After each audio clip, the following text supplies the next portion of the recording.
আসসালামু আলাইকুম। কেমন আছেন আপনারা? দেখি আমার ওয়াইফ আজকে কি রান্না করতেছে।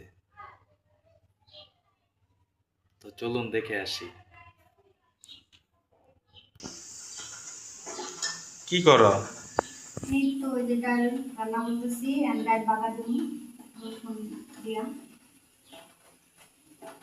আর হচ্ছে যে আলু ভর্তা করবো, আর হচ্ছে যে ভেন্ডি ভাজি করবো। এতদিন মাছ মাংস খাইছি, এখন আর খাইতে ভালো লাগে না, এই জন্য যে ডাল রান্না করতেছি আর আলু ভর্তা আর ভেন্ডি ভাজি। আমি তো মনে করছি আজকে মাছ টাছ কিছু হয়তো রান্না করবা। এতদিন মাছ খাইছি মাংস খাইছি, এই জন্য আর ভালো লাগে না, এই জন্য আজকে ডাল আর আলু ভর্তা আর ভেন্ডি ভাজি।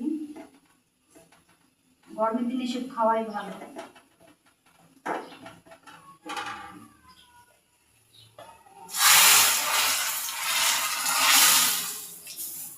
তোমরা এটাকে কি বলো? ডাল ভালো দেয়। ডাল বাগার? হ্যাঁ, এটাই তো বলে।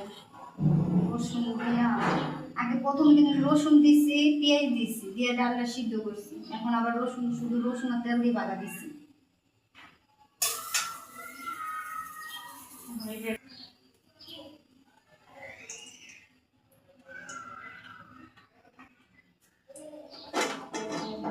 পেঁয়াজ মানে যে আলু ভর্তার জন্য আর কি যে পেঁয়াজ ভাজবো।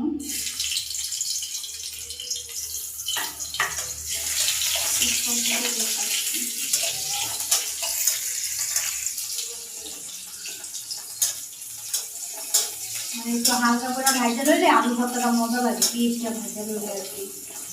ভাজা পেঁয়াজে ভর্তাটা অনেক মজা হয়, তাই না? হ্যাঁ, আর সরষের তেল দিলে আরো ভালো লাগবো।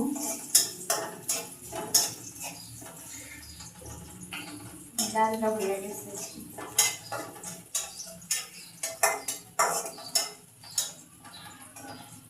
আজকে গরম পড়ছে, প্রচুর গরম পড়ছে। খাঁটি সরিষার তেলে ভর্তা অনেক মজা হয়। এখানে তো আর আমাদের খাঁটি সরিষার তেল পাওয়া যাবে না।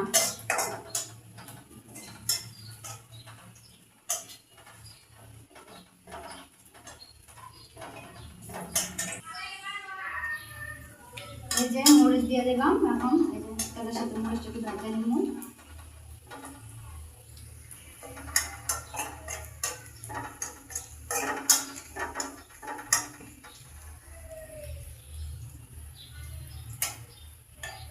আর গরমের দিনে বেশি ধুন্দুল পেঁপে এগুলো খাওয়া কিন্তু